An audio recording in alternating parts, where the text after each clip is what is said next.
Get ready for the dictation. Dictation will start in 5 seconds.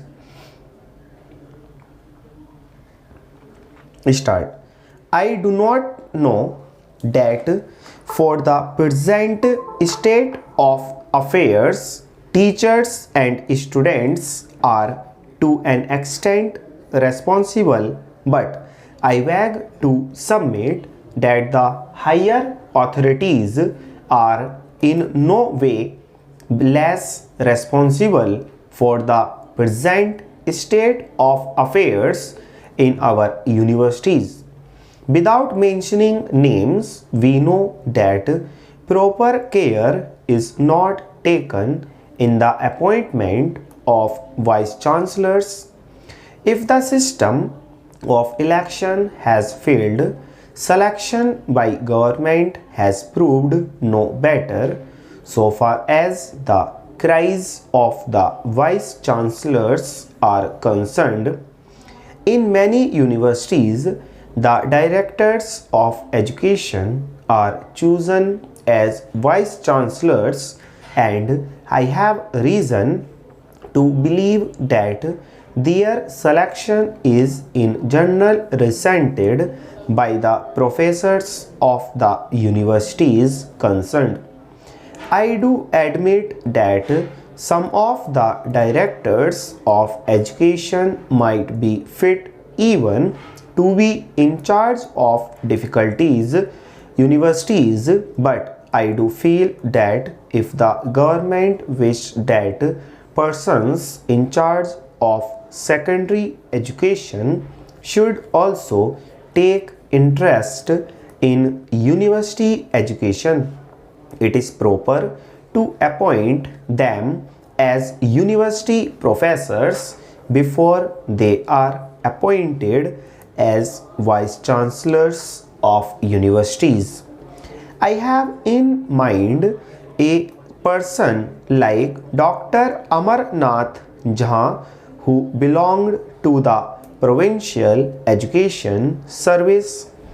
He served as a university professor, had experience of university education, and then when he became the vice chancellor of the university, he discharged his duties as vice chancellor admirably, because I wish to point out that personal character, wide human sympathy, interest and understanding of university education, capacity for leadership, faith in the democratic ideals, reputation for learning and confidence of the authorities are absolutely necessary in a good vice chancellor,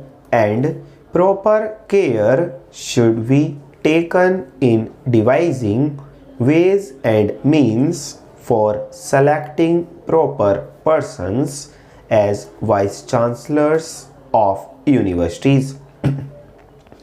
I welcome the new pay scales of teachers of the central universities. I do wish to point out that there is a great need for the amalgamation of the grades of lecturers and leaders.